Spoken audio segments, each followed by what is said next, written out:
네, 오늘은 마태복음 24장 두 번째 시간으로 주의 임하심과 세상 끝의 징조에 대한 예수님의 이중 답변이라는 제목으로 마태복음 종말장이죠. 종말장의 두 번째 시간 함께 나누도록 하겠습니다. 지난 시간에는 종말의 때 구원받을 사람들이 통과해야 될 두 가지 시험이 있다. 두 가지 시험이 무엇이냐? 하나는 많은 사람들이 정말 놀랍게도 예수님을 기다리는 많은 사람들이 미혹에 떨어진다라는 것입니다. 이게 놀라운 일이에요. 예수님을 기다리는 하나님을 믿노라라고 하는 많은 사람들이 미혹에 떨어질 것이다. 그리고 미혹을 통과한 사람들이 또 결정적으로 통과해야 될 하나의 시험이 있는데 그것은 핍박이다. 그래서 미혹과 핍박 두 가지 시험을 당하는데 하나님의 또한 약속도 주어져요. 오늘은 그것과 함께 예수님께서 말씀하신 세상 끝과 주의 임하심에 대한 답변에 관해서 함께 살펴보도록 하겠습니다. 지난 시간에 말씀드렸듯이 제자들은 이 사건을 다 하나의 사건으로 생각했죠. 예수께서 감람산 위에 앉으셨을 때 앉으셨다라는 말은 가르치셨다라는 그런 말의 표현이죠. 제자들이 조용히 와서 깜짝 놀란 제자들이 조용히 와서 왜 깜짝 놀랐어요? 예루살렘 성전이 돌 위에 돌 하나도 남기지 않고 다 무너뜨리우리라라고 말씀하니까 제자들이 깜짝 놀랐죠.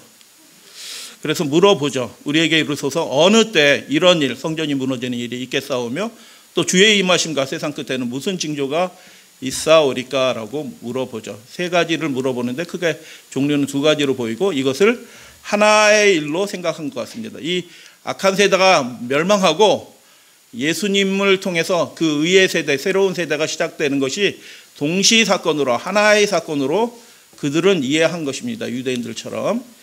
그래서 악한 세대, 유대인들의 종말관은 이렇게 되어 있습니다. 종교마다 종말관이 달라요. 그런데 크게 딱 구분이 두 가지로 구분이 사실은 되긴 합니다. 악한 세대가 멸망하고 의의 세대가 도래한다. 그리스도 메시아의 강림을 통하여 그 일들이 일어난다라고 얘기합니다. 연속적인 사건이죠. 동시 사건이죠. 그래서 지금도 유대인들은 이렇게 생각하고 있습니다. 악한 세대가 멸망하고 그리스도가 일어나면 그를 통해서 의로운 새로운 세상이 도래한다라고 그렇게 믿었던 거죠. 근데 예수님은 뭐라고 말씀하셨냐 하면 악한 세대가 멸망할 거 맞다. 예루살렘이 그 표상이에요. 하나님을 끝까지 대적하고 거절했던 그 악한 세대가 멸망할 것이 예루살렘이 멸망할 것의 그 표정이고 예수님이 영광의 왕으로 만왕의 왕, 우리 찬미 불렀죠.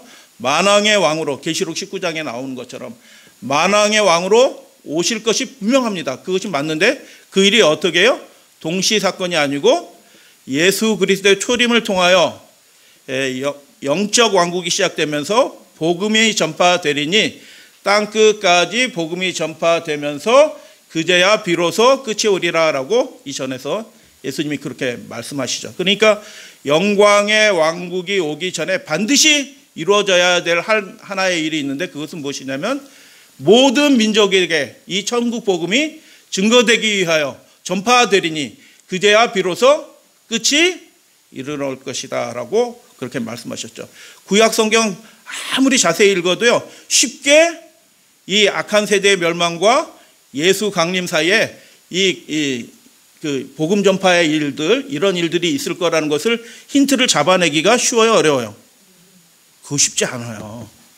진짜 구약 성경에서 그리스도께서 무엇을 하실 분인지 정확하게 읽어내면 그 힌트는 발견할 수 있어요. 예를 들어서 이사야 53장 고난받는 그리스도의 그 상에 대해서 이해를 하면 예수님 그리스도께서 처음으로 오실 때는 고난받는 종으로 오시는구나. 이런 힌트를 가지지 않으면 그냥 하나의 사건으로 이해하게 되는 거죠. 근데 예수님께서 정말 말씀의 주이신 그 예수님께서 이 땅에 오셔서 그 사건이 유대인들이 완전히 잘못 알고 있는 그 종말관에 대해서 새롭게 가르쳐 주시는 거죠.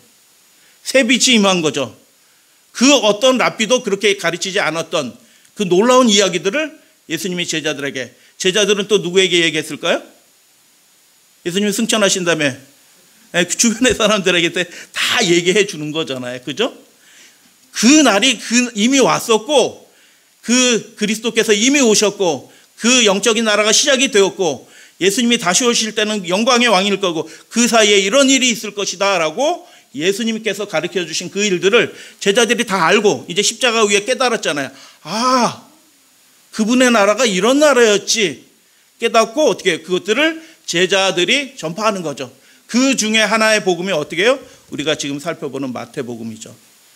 마태 공동체를 통하여 유대인들에게 너희들이 기다렸던 그 종말이 바로 이미 시작이 되었고 이제 정말 끝나기 위해서 그 일들이 진행되고 있다. 복음이 전파되고 있다. 라고 그 새로운 빛을, 새로운 시각을 제공하는 사건이 바로 지금 마태복음 24장의 사건이에요. 그래서 우리가 이 마태복음 24장을 많이 읽었기 때문에 당연한 것으로 읽어요. 예수님 재림하는 거 당연한 것으로 생각해요. 그런데 초기 교회로 돌아가면 그 유대인들에게는 예수 그리스도가 두 번 오신다? 그거 굉장히 이상한 일이에요. 상상도 못했던 일이에요. 그러나 예수님께서 그 일들에 대해서 종말이 이렇게 이루어질 것이다 라고 이야기해 주시는 거죠. 그래서 이 마지막 시대에도 종말에 관한 이야기들을 이야기해 줄 때 많은 사람들이 잘못 알고 있어요. 그게 마지막 시대 미혹이잖아요. 정말 엉터리로 알고 있는 거예요. 종말에 관한 이야기들을. 아주 신실한, 겉으로는 신앙심이 제가 보기에는 저보다 훨씬 훌륭한 분들이 많이 있어요. 개신교인들 가운데서도. 근데 가리키는 거 보면 정말 이상한 것을 가리키는 거죠. 그래서 다 미혹당하는 거죠. 그리고 영광의 왕국이 시작되는 그 사건이 무엇이냐? 예수 그리스도의 파루시아, 그분이 나타나신다는 것입니다. 어떻게 나타나신다? 영광의 왕으로 나타나신다. 불꽃 중에 나타나신다. 천천만만의 천사와 함께 나타나신다. 할렐루야, 아멘. 야, 놀라울 것입니다. 사람들의 오금이 저리게 될 것입니다. 무릎의 힘줄이 다 녹아내리는 그런 사건이에요. 천상의 존재들이 동시에 모든 존재들이 다 하늘에 나타나게 될 때 이 연약한 인간들이 그 영광을 감당할 수 없어요. 진짜 죽는 일들이 죽을 수도 있겠다라는 생각이 들더라고요. 그래서 이렇게 구분을 하셔서 설명하셨다. 그래서 두 가지 것으로 구분하셨습니다. 예루살렘 멸망 설명하시고 재림과 재림 직전의 그 상황들을 말씀하십니다. 첫 번째, 예루살렘 멸망에 관해서 예수님께서 하신 말씀 살펴보겠습니다. 그러므로 너희가 선지자 다니엘의 말한 바 멸망에 가져간 것이 거룩한 곳에 선 것을 보거든 읽는 자는 깨달을진저. 이 가로친 건 뭐예요? 왜 성경에 가로를 쳐놨어요? 요거 왜 가로를 쳐놨어요? 네, 어떤 성경이 있고 어떤 성경은 없고. 근데 어떤 성경이 왜 있고 어떤 성경은 없고 그래요? 4번에 요거는 아마도 마태가 그 당시의 교인들 또는 유대인들에게 예수님이 이렇게 말씀하셨어. 이건 정말 중요한 일이야. 반드시 알아야 돼. 라고 강조하기 위해서 회당에서 읽거든요. 예배 들을 때 이 마태 쪽복음서를 읽으면서 그들이 예수님의 생애를 묵상하고 교훈을 배우는데 읽는 자는 깨달을진저 하고 마태가 기록한 것으로 보입니다. 멸망에 가증한 것이 무엇인지 한번 살펴볼 거예요. 거룩한 곳이 어디인지 살펴볼 거고요. 그때 유대에 있는 자들은 산으로 도망할지어다. 여러분 유대 지역이 산이에요. 산이에요. 피할 데가 정말 많아요. 동굴도 많아요. 사방의 골짜기예요. 어디든지 피하면 피할 수 있어요. 그러니까 피하면 살 수 있어요, 없어요? 누구든지 살 수 있는 것입니다. 피하다가 잡히고 뭐 이런 일이 거의 없어요. 미리 피하면 잡을 수 있는 길이 없어요.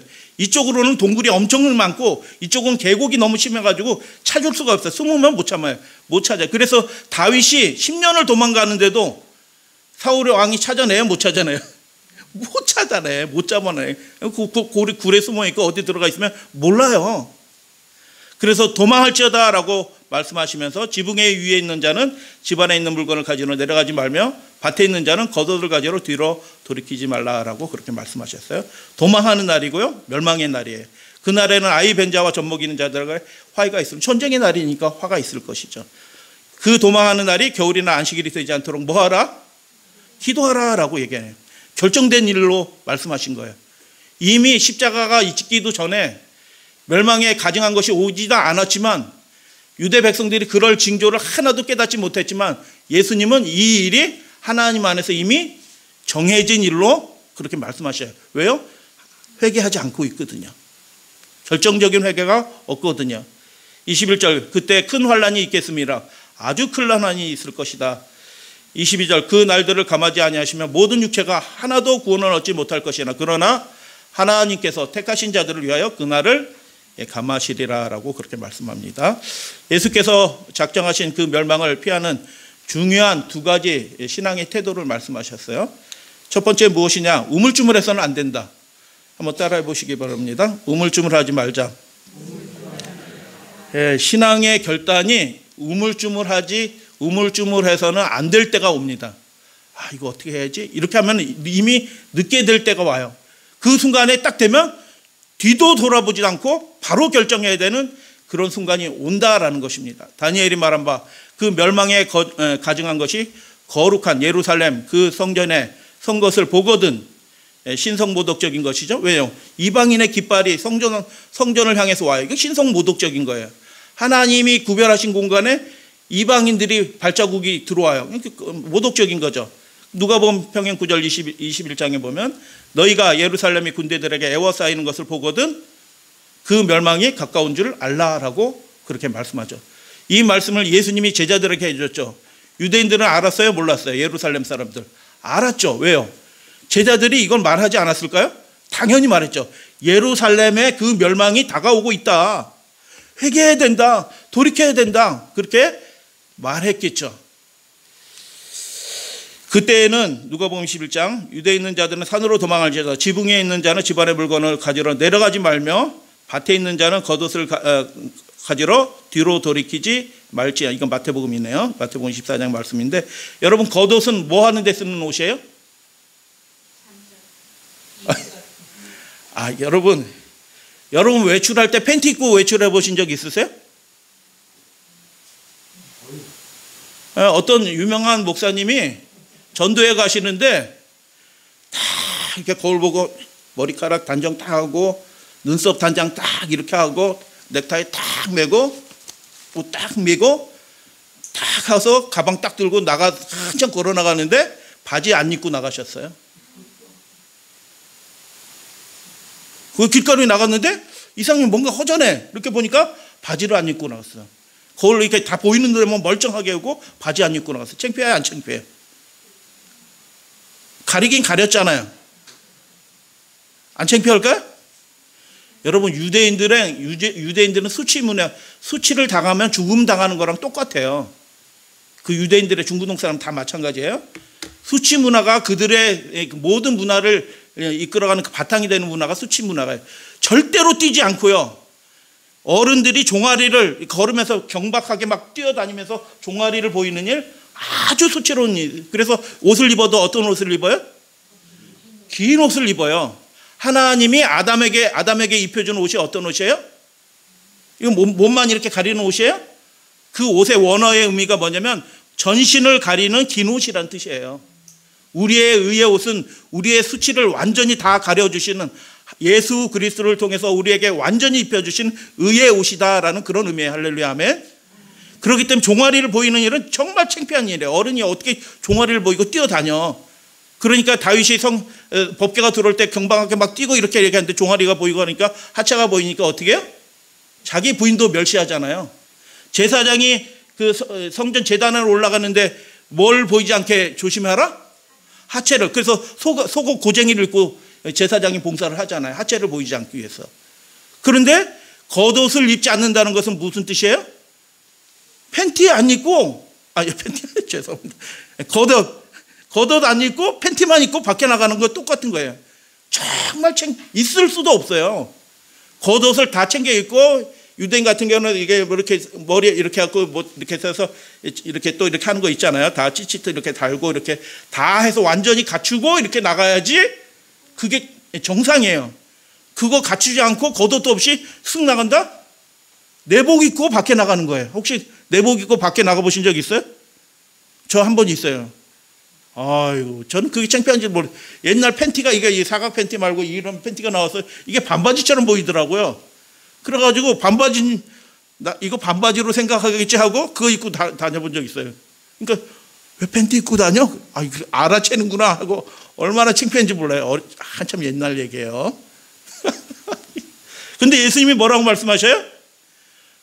외출하려면은 창피 안 당하려면 겉옷을 완전히 다 갖추고 어디를 행동을 해야 되는데, 밭에 있는 자는 겉옷을 가지러 뭐하라? 누가복음에도 마태복음에도 나오고 누가복음에도 나온 얘기예요. 21장.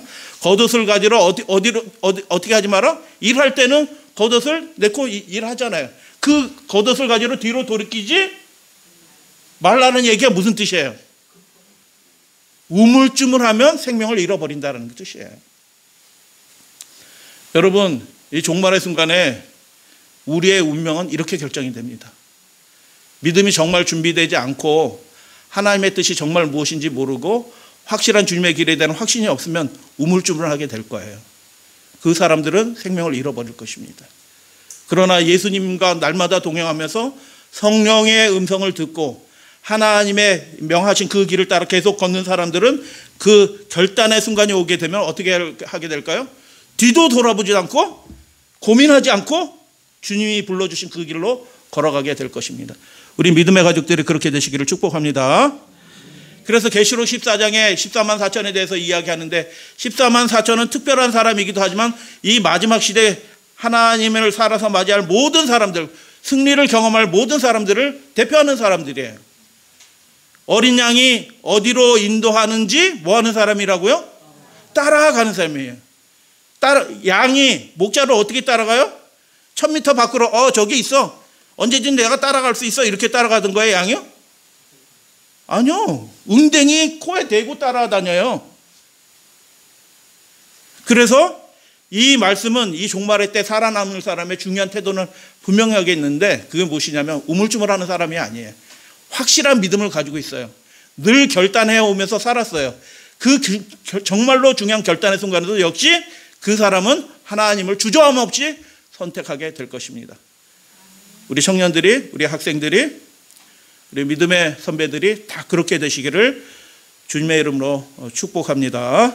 누가복음 21장 22절, 이 날들은 기록된 모든 것이 이루어지는 징벌의 날이다라고 예수님이 그렇게 말씀하시죠.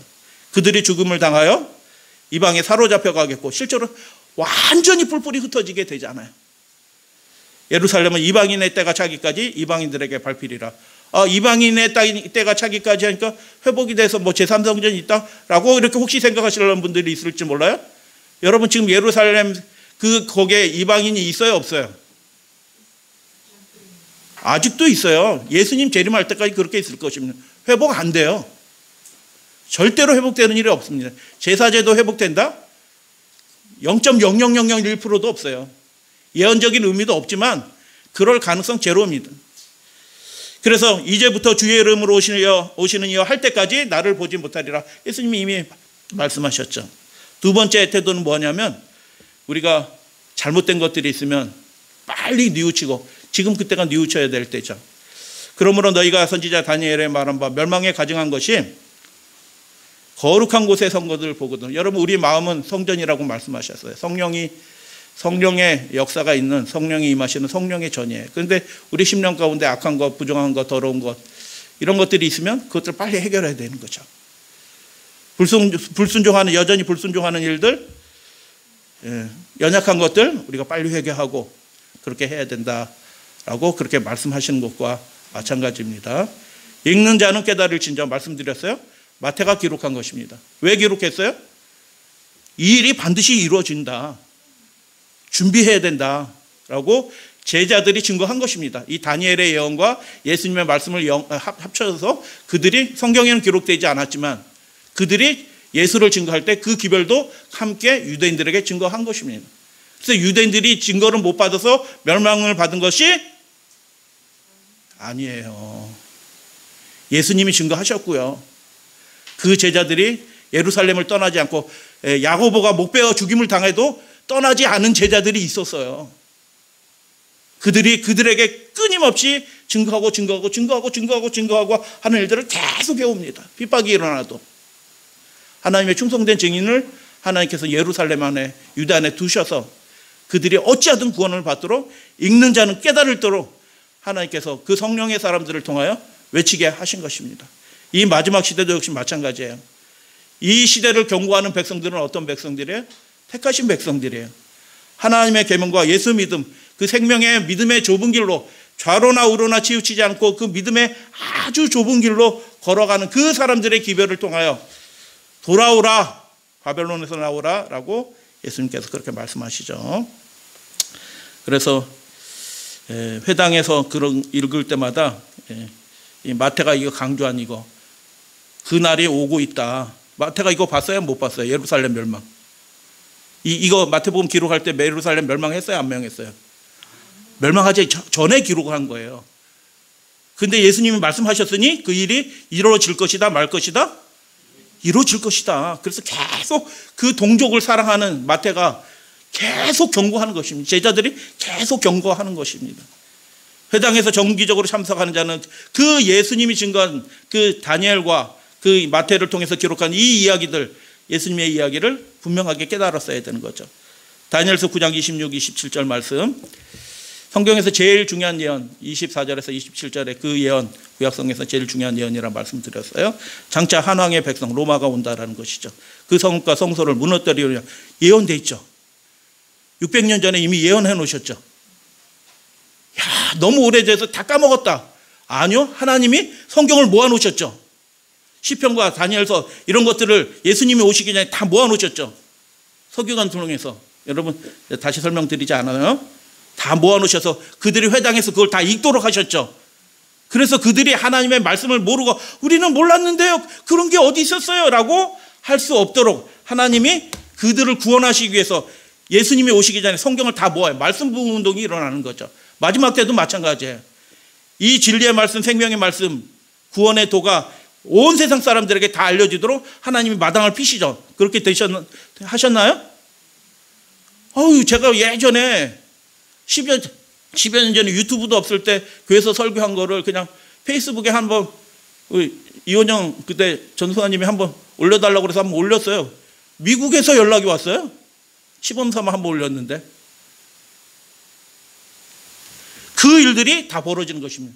누구든지 하나님의 진리의 참된 말씀을 배울 수 있는 사람들은 배우고 비교하고 살펴봐서 이게 내가 이렇게 배워왔는데 이게 아니고 종말의 사건이 하나인 줄 알았더니 이게 따로 떨어져 있네. 이게 아니네. 이거 7년 대환란 이것은 가짜네. 휴거 진짜 다 가짜네. 이런 것들을 다 배울 수 있도록, 아이고 일요일 예배 완전 엉터리 예배했네 라는 거 다 알 수 있도록 하나님이 완전히 다 진리의 모든 비밀을 공개한 그런 시대에 살고 있습니다. 동의하시나요? 그래서 장차 한왕에 예수님이 인용한 뭘 인용하셨다라는 얘기는 기록이 안 되어 있지만 이 말씀이에요. 다니엘서 9장 24에서 27절 그 내용. 그 성읍과 성소를 무너뜨리니와 황폐할 것이 어떻게 되었다고요? 작정이 되었어요. 미리 예지하신 거죠. 그가 장차 많은 사람들과 더불어 예수님이에요. 한 일해 동안 언약을 굳게 맺고 그가 그 일의 절반에 제사와 예물을 금지할 것이며 그 다음에 벌어진 일들을 다시 반복적으로 말씀하여 또 포악하며 가증한 것이 날개를 의지하여 설 것이며 그 멸망에 가증한 것이 깃발을 펄럭이면서 그 예루살렘 성전으로 에워싸고 오게 될 것이다 라고 예수님이 풀어서 설명해 주셨죠. 혹시 이해하지 못할까 봐 아주 쉬운 용어로 군대들이 에워싸이는 것을 보거든 이라고 적용해서 말씀해 주셨죠. 그러니까 헷갈릴 말씀이 없어요. 성경에 있고 예수님이 풀어주셨어요. 예수님이 다시 살아나셨어요. 그 모든 것들이 고난받으셨어요. 모든 예언들이 다 성취되었어요. 이 일도 그대로 벌어질 것이라고 그들이 계속 회개하라, 돌이키라, 완고한 마음을 버리고 예수께 돌아오라 라고 그 마태 공동체 예수님의 제자들이 계속 유대 지경에 예루살렘에 남아서 복음을 증거한 것입니다. 핍박 많이 받았습니다. 복음을 우리가 진리를 알았다라고 전하는 게 그렇게 전하게 되지 않는다고 말씀을 드렸어요. 이 마지막 때도 계시록 13장과 14장의 상황을 볼 때 그들이 굉장히 어려운 상황에 처하는 겁니다. 그런데도 이 진리가 생명의 진리이기 때문에 그것을 전할 수밖에 없는 불붙는 심령을 가지고 그들이 외치는 것입니다. 자신의 전 존재를 걸고. 또 이미 정한, 어떻게 됐대? 종말이 어떻게 온다고요? 이미 정한, 위에는 작정되었고 정해진 그 종말이 오게 될 것이다 라고 그렇게 말씀하는 거죠. 그래서 AD 70년 몇 월 며칠? 8월 11일 날 예루살렘이 진짜, 그 전에 이미 저 갈릴리 지역부터 저 밑에 브엘세바까지 완전히 쑥대밭이 남습니다. 근데 예루살렘 성은 난공불락이라 버티고 있는 거예요. 근데 결국 무너지게 된 때가 AD 70년 8월 10일. 저 북쪽으로부터 이렇게 들어와서 완전히 쑥대밭을 만들기 시작합니다. 평안의 도성이 완전히 비참한 나라가 되죠. 그런데 그 전에 무슨 일이 벌어지냐면, 잠깐 역사적 얘기 말씀드려요. 시리아의 속주, 예루살렘 북쪽이죠. 총독이자 군단장이었던, 우리 말씀 향기엔 세스티어스라고 했는데 캐스티우스라고 읽는 게 맞습니다. 캐스티우스 갈루스가 예루살렘을 공략하는 거죠. 근데 겨울이 돼가지고 어떻게 해요? 돌아가죠. 이게 징조예요, 안 징조예요? 징조. 온다, 로마가 온다라고 했는데 정말 예수님이 승천하신 후에 30년 만에 그 일이 벌어진 거예요. 왔다. 그러면 어떻게 해요? 야, 돌아가긴 했는데 또 올 거다 말 거다? 안디옥의 제12군단, 그 당시에 전 세계에서 가장 강력한 군단 하나로 나라를 무너뜨리는 가장 강력한 군대가 아그리파 2세의 지원군과 함께 와서 공략하는데, 다른 데는 다 풍지박살 났어요. 그러나 예루살렘은 이렇게 돼서 거위 산성이 이렇게 됐기 때문에 공략하기 실패했죠. 그 다음에 67년 5월에 베스파니시아누스 장군이, 이 당시 장군이에요. 세계 군단과 6만여 명을 데리고 옵니다. 이야, 여러분 6만 명 한번 보신 적 있어요? 예, 어마어마한 인구입니다. 지금도 굉장한 인구인데 6만여 명의 그 군대를 데리고, 그냥 평민이 아니고 군대, 로마 군을 데리고 쳐들어옵니다. 다시 함락하러. 계속 반란을 일으키고 골치 아프게 하니까. 그래서 모든 지역을 사실 다 진압을 하고 예루살렘만 딱 남겨두고, 그것도 위태위태한 순간에 갈릴리에서만 역사적 기록에 보면 4만 명이 죽었대요. 여러분 가버나움이 몇 명 살아요, 주민이? 가버나움 인구가 2,000명, 3,000명이에요. 근데 갈릴리 지역에서 4만 명이 죽는다는 건 어떻게 해요? 어떻게 하면 4만 명이 죽을까요? 갈릴리 지역에서 싹 죽은 겁니다. 그 뿌리를 남기지 않고 다 멸절시킨 것입니다. 그러니까 예수님이 이것을 보시고 예수님이 우실 만해요, 안 우실 만해요? 예수님이 우신 거예요. 그 성전을 보면서. 그 일이 벌어질 것이거든요. 그들이 나를 영접하고 나를 못 받고 나를 모욕하고 하나님의 나라와 교회를 핍박하고 있지만, 그들이 어찌하든 그래도 멸망을 피하게 되기를 우리 사랑이 많으신 예수님은 원하셨던 것입니다. 죽지 마라라고 얘기하는 것입니다. 죽지 마라. 그런데 까딱까딱 하는 순간에 어떻게 해요? 네로 황제가 죽었다는 소식이 딱 들려요. 근데 베스파시아누스는 이 사람이 어때요? 거의 다음 순위예요. 황제 다음 순위예요. 그러니까 어떻게, 예루살렘을 함락하는 것보다 뭐가 더 중요해요? 로마로 빨리 돌아가는 게 중요해요. 그래서 돌아가는 거죠. 돌아가가지고 실제로 이 사람이 그 군단에 의해서, 군인들에 의해서 황제로 추대돼서 황제로 등극합니다. 근데 자기가 못한 일이 있네. 그 골치 아픈 놈들, 그 놈들을 처리하라. 누구한테 명령해요? 자기 아들도 장군이거든. 타이투스 또는 티투스한테 시켜가지고, 야, 끝내고 와.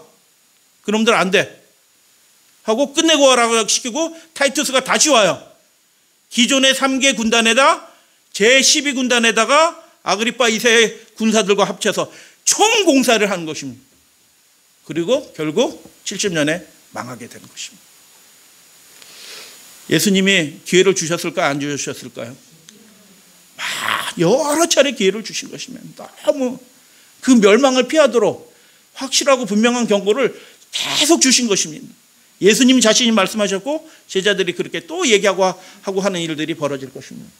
근데 그 비극적인 일 가운데 예수님께서 약속하신 아름다운 약속이 있네. 다 같이 한번 이게 축복의 말씀이거든요. 같이 봉독합니다. 시작. 너희가 도망하는 일이 겨울에나 안식일에 되지 않도록 기도하라. 왜 기도하라고요? 기도 왜 해야 되는 거죠? 어떤 일은 아버지께서 결정하신 일이 있어요. 아까 다니엘서 9장 26, 27절 하나님께서 결정하신 일들이 있어요. 그 일은 벌어져요. 그러나 그 가운데서도 그 멸망의 참화가 일어나는 가운데서도 살아남을 사람들이 있다 없다? 있다. 피할 길이 있다 없다? 있다라는 것입니다. 하나님이 결정하셨다고 그냥 도매금으로 모든 것을 다 끝내시는 분이 아니라 그 재앙 가운데서도 그 완악한 회개를 거절한 사람들일지라도 살아남아라 라고 주님께서 말씀하시는 거죠. 도망하는 일이 있을 것이다. 그 결정하신 일들이죠. 예수님은 그 날과 그 때는 나 모른다라고 얘기하셨어요. 근데 그 날이 오고 있다는 것은 예수님도 아셨고 징조로 주시는 거죠. 이 다음 바에 무화과 나무의 비유도 나오고 그 징조들을 주시죠. 이 세대에게 이루어지리라라고 예수님이 말씀하시죠. 그러니까 그 정확한 때는 몰라도 그 멸망의 때가 길지 않다, 오고 있다라는 것을 예수님이 말씀하신 거죠. 근데 왜 기도하라고 해요? 여러분, 우리의 기도가 아무리 연약할지라도 우리가 죄인이잖아요. 아무도 아멘 안 하시네. 동의하시죠? 우리가 연약하고 허물이 많은 인생이에요. 그래서 우리가 기도할 때 하나님이 거룩하신 분이 저 높으신 곳에 계시는 하나님이 우리의 기도 들으실까? 우리 연약한 마음이 생기잖아요. 근데 예수님은 뭐라고 말씀하셨어요? 기도해라, 괜찮다라는 것입니다. 하나님이 들으신다는 것입니다. 우리가 기도하면 그 멸망의 순간에, 멸망의 날짜에, 멸망의 그 상황에 변화가 있을 수, 아무런 변화가 생기지 않으면 기도할 필요가 있어요, 없어요? 없죠. 어차피 전쟁이 일어나서 다 죽는다. 그러면 기도할 필요가 뭐 있어요? 근데 그 참화가 벌어지는 순간에서도, 먹구름이 와서 막 폭풍우가 막 쏟아지는 순간에서도 기도하는 그 사람에게 하나님의 하늘을 열어서 그 지역만 비가 오지 않게 하실 수 있는 하나님이에요. 믿으시면 아멘. 그래서 여러분, 우리의 기도가 아무리 연약한 자의 기도를지라도 하나님을 향하여 우리의 마음을 쏟고 하나님을 향하여 우리의 마음을 드리면 그 기도를 하나님께서 들으시고 역사를, 우리 주변의 상황들을 그 참화 가운데서도 그 재앙들을 피하도록 천인이 만인이 엎드러지고 꼬꾸라질지라도 그 가운데서도 살아날 길이 있도록 하나님께서 개입하신다. 그래서 기도하라라고 얘기하신 것입니다. 여러분, 기도하시게 되길 바랍니다. 저는 이 말씀이 참 너무너무 소망이 되고 감사한 일이에요. 그렇게 완악한 사람들인데도 기도하라, 내가 들어주마 라고 그렇게 말씀하시는 거죠. 물론 제자들에게 하신 말씀이지만 제자들이 그 유대인들에게도 또 하도록 말씀이에요. 그때 사람들이 너에게 말하되 미혹하는 일이 벌어질 것이다. 믿지 말라라고 얘기하는 것입니다. 골방이 있다라고 말할 것입니다. 저분 좀 말씀 너무 신령해. 우리 그쪽으로 한번 가보자. 그렇게 신령한 분들 별로 없습니다, 요즘에. 미혹당하지 마라. 27절, 번개가 동편에서 나서 서편까지 번쩍임과 같이 인자의 마음은 그럴 것이다. 죽음이 있는 곳에 독수리들이 모일지니라. 이게 갑자기 무슨 소리예요? 죽음은 시체잖아요. 시체가 있는 곳에 독수리가 모일지어다. 이게 무슨 뜻이에요? 시체 뜯어먹는다는 얘기잖아요, 독수리들이. 그죠? 실제로 이 일이 이루어지는 것은 계시록 19장 11절 이후에 두 번째 내가 보니 해서 계시록 11장 19장 이후에 7 환상이 있다라고 말씀을 드렸어요. 그 7 환상 중에 두 번째 환상, 내가 보니 환상이 뭐냐면 새들의 잔치의 환상이에요. 예수님이 재림하실 때 이런 일이 벌어질 것이다 라고 예수님이 말씀하시고 다시 요한계시록을 통해서 그 영광에 예수님이 첫째 환상, 내가 보니 하는데 하늘이 열리고 그분이 흰말을 타고 나타나시는데 그 넓적다리에 뭐가 써져 있다? 만왕의 왕, 만주의 주라고 쓰인 것을 보이더라, 이렇게 얘기해. 그게 첫째 환상이에요. 두 번째 환상이 뭐예요? 죽임을 당한 그 시체들을 어떻게 해요? 불신자들이죠. 회개하기를 거절한 사람들이죠. 그 시체들을 새들이 먹는 잔치, 그런 말씀하신 것이죠. 그래서 제자들이 생각했던 것과 완전히 다른 양상이라고 말씀드립니다. 그래서 제자와 재림과 재림 전의 상황을 말씀하십니다. 그날 환란 후에는 언제예요? 1260년 성도들이 박해받는 그 환란의 기간이에요. 1260년 다니엘서에도 나오고 계시록에도 나오는 그 1260년 동안 한 달, 두 달, 반 달 동안 그때가 언제 끝나요? 1798년에 끝나요. 그날 환란 후에 무슨 일이 벌어진다고 말씀하셨어요? 해가 어두워지면서. 사랑자매 요 얘기 들어보셨죠? 해가 어두워지는데 정말 그런 일이 벌어졌나요? 벌어졌죠. 해가 진짜 원인을 알 수 없어요. 일식이 아니에요. 여러분 요즘 프로그램이 좋아가지고 개기일식 뭐 부분일식 그만식 이런 거 다 컴퓨터 들면 어느 맨날 매달 며칠 몇 시부터 몇 분까지 어느 지역에서 그 일식이 벌어졌다는 거 다 계산한 나오는 거 아시죠? 그렇게 나오는데 그 동부에 미국 동부에서 하나님이 예비하신 그 땅에서 그 일이 벌어졌는데 그 벌어진 그때 일식이 있었죠. 일식이 없었어요. 아무것도 없었어요. 근데 진짜 완전히 밖에 눈에 아무런 눈을 부릅뜨고 봐도 아무것도 보이지 않는 칠흑과 같은 암흑이 그 동부 지역을 다 휩쓸었던 것이죠. 그 저녁에는 달이 핏빛같이 뜨고 그런 일이 벌어지고 그 후에 별들이 떨어지며 하늘의 권능들이 별들이 떨어진 일들이 벌어지면서 이게 마지막 징조가 아니라 예수님이 임하시기 직전의 예비적인 징조예요. 이루어졌나요? 이루어졌죠. 그때는 뭐예요? 인자의 징조가 하늘에서 보이고 그때 땅의 모든 족속이 통곡하며 그들이 인자가 구름을 타고 능력과 큰 영광으로 오는 것을 보리라. 예수님이 나타나는 거죠. 그때는 어떤 때요? 예수님이 나타나는 때요. 그러면 그날 환란 후에 그리고 그때 그 사이에 시간이 있어요? 간격이 있어요? 없어요? 있는 거죠. 그때 동일한 때고요. 그 사이를 우리가 지금 살고 있는 거예요. 이미 예비적인 징조가 하나 남았어요. 어떤 징조? 하늘의 권능들이 흔들려요. 하늘이 조기시청 말려가는 그 하늘에서 보이는 그 징조가 거의 시간적으로 동시 사건이에요. 그렇기 때문에 그때는 거의 이제 구원의 일들이 다 끝난 때예요. 구원의 일들이 이미 그 전에 끝났죠, 사실은. 그래서 하늘의 권능들이 흔들리면서 예수님이 나타나시는 일들, 그 사이에 우리가 엄숙한 시기에 살고 있다. 여섯째인이 마지막 장면이죠. 그 장면이. 그래서 두 가지로 구분된 시점을 말씀하셨죠. 임박한 때와 그때를 구분해서 말씀하셨습니다. 땅의 모든 족속들이 통곡하며 그들이 인자가 구름을 타고 오신다. 구름은 하나님의 임재의 물리적인 징조, 영광의 셰키나라고 그렇게 이야기합니다. 능력과 큰 영광으로 오실 것이다. 십자가에 달리셨던 분이 육신적으로 그 연약해 보이셨던 그분이 이제는 하나님의 영광으로 오실 것입니다. 두려운 분으로 오실 것입니다. 그래서 하나님이신 분이 임재하시면 무슨 일이 벌어져요? 여러분 시내산에 하나님이 임재하셨잖아요. 임재하시니까 어떻게 해요? 여러분 시내산 가보셨으면 알겠지만 백두산만큼 높은 그 산이 다 돌덩이에요. 하나의 돌덩이란 말이에요. 망치로 아무리 큰 포크레인을 두들겨도 1mm도 움직이지도 않아요. 근데 그 거대한 백두산보다 더 큰 바위 덩어리가 어떻게 해요? 하나님이 임재하시니까 흔들려요. 진동해요. 하나님이 그 영광, 예수님이 그 영광으로 오시게 될 때 하늘의 권능들이 흔들리는 것입니다. 그래서 그 장면을 베드로후서는 이렇게 기록합니다. 그날에는 하늘이 어떻게 해요?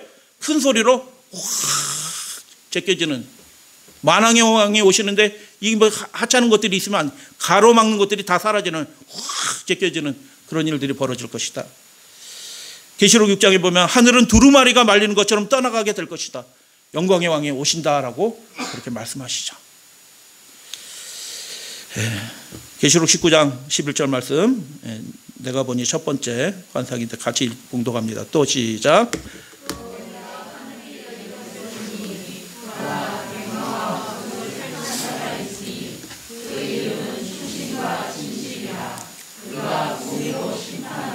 싸우라. 하늘이 뭐 했다고요? 열리는 것입니다. 지금은 하늘이 안 열려서 예수님도 안 보이고 천사도 안 보이고 아무것도 안 보이고 하나님이 뭐 하시는지도 모르는 것처럼 보이지만 실제로 하나님은 지금 일하십니다. 무슨 일을 하고 계셔요? 이 세상 복음 사업을 끝마치고 속죄하는 일들을 마치시기 위해서 막바지 일들을 하고 계시는 것입니다. 그 일들을 마치시고 재앙이 쏟아진 다음에 이제 모든 일이 다 이루어졌기 때문에 하늘과 땅을 가로막는 이 하늘이 제껴지는 것입니다. 그리고 진짜 그 장면, 이 세상의 주인이 누구신가, 이 세상의 왕이 누구신지, 이 세상의 권세 잡은 자가 실제 권세 잡은 자가 누구신지 그것이 판가름 나는 진짜 보이는 장면, 하늘이 쫙 제껴지고 그분이 나타나신 그 이야기들을 계시록은 보여주죠. 그것을 위해서 우리가 준비되기를 원합니다. 준비하실 뿐만 아니라 이 예수의 재림을 증거하는 여러분들 되시기를 축복합니다. 능력과 큰 영광으로 올 것이다 라고 말씀합니다.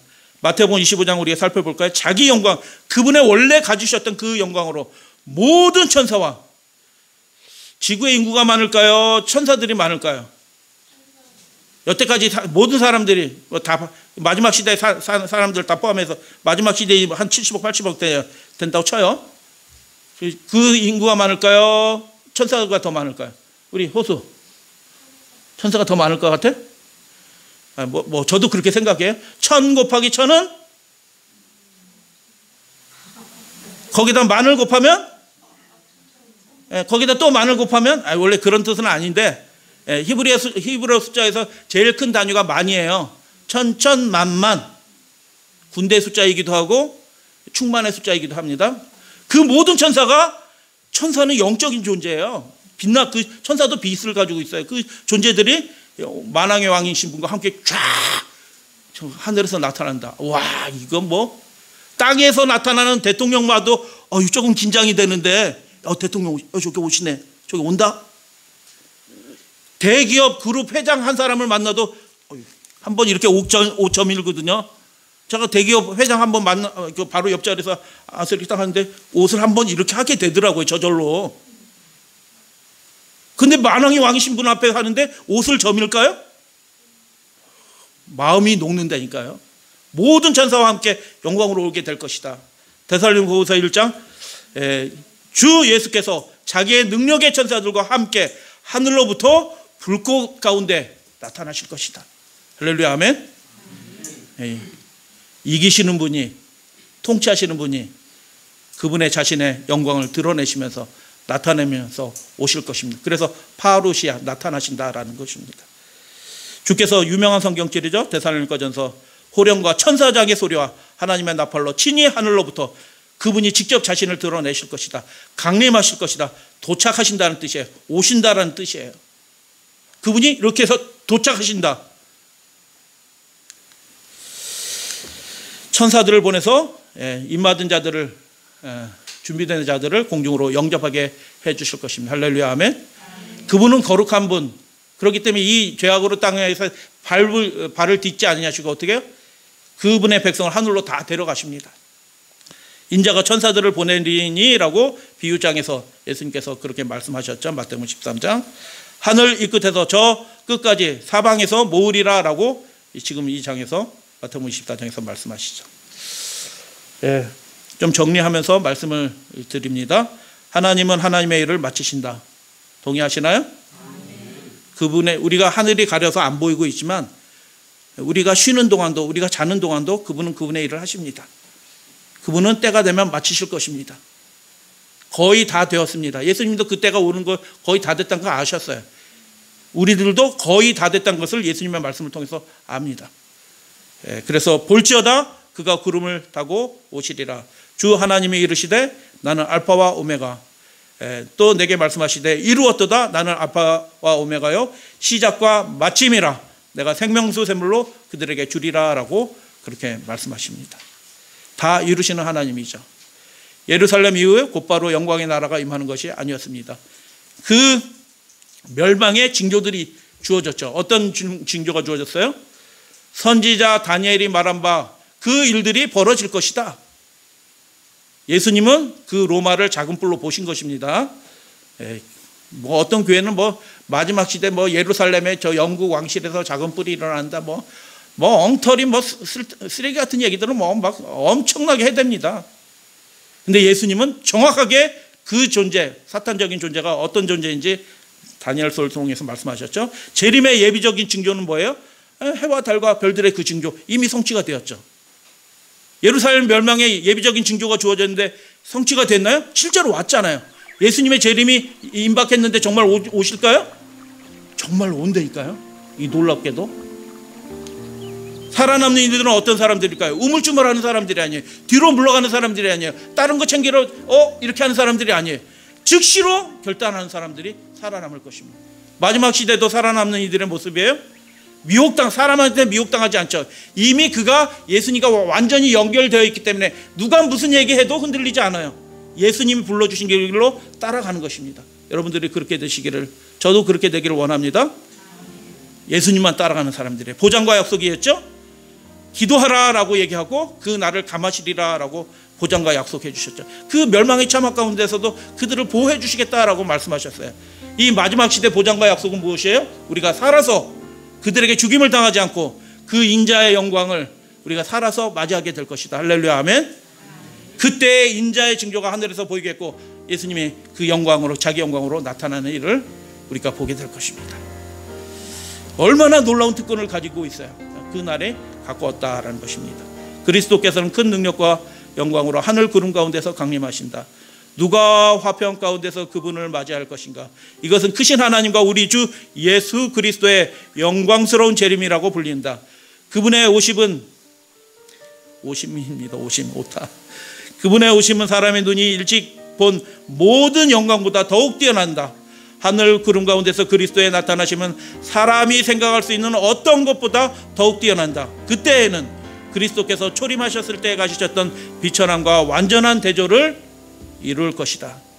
그때는 그가 거룩함에 관한 세상에 아무런 차별이나 또는 영광에 관한 아무것도 나타내심이 없이 이 땅에 오셨던 것이다. 예수님의 초림이죠. 그러나 그분의 재림 시에는 자신의 영광과 아버지의 영광과 하늘 천군의 영광을 가지시고 임하신다.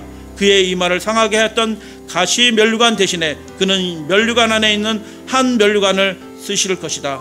다시는 그가 비에 옷이나 또는 그 위에 조롱하는 이들에게 그에게 놓은 그 낡은 왕복을 입지 않을 것이다. 그는 가장 흰 의복보다 더 흰 옷을 입으시고 강림하실 것이다. 그의 옷과 넓적다리에는 만왕의 왕, 만주의 주라는 이름이 새겨져 있다. 그리스도는 하나님의 대리자로서 인간 육체 가운데 나타나셨다. 그는 사람의 모양을 가지셨으나 하나님의 아들이셨으며 이 세상은 하나님을 어떻게 대하는지를 알아볼 수 있는 한 기회가 주어졌다. 그리스도께서는 나를 본 자는 아버지를 보았다라고 하셨다. 그러나 그가 두 번째 강림하실 때는 그의 신성이 다시는 더 감추어지지 않을 것이다. 영광의 면류관을 쓰시고 예수님이 다시 오실 때 우리가 구원받은 많은 사람들과 함께 기쁨으로 주님을 맞이하시게 되기를 주님의 이름으로 축복하면서 말씀을 마칩니다.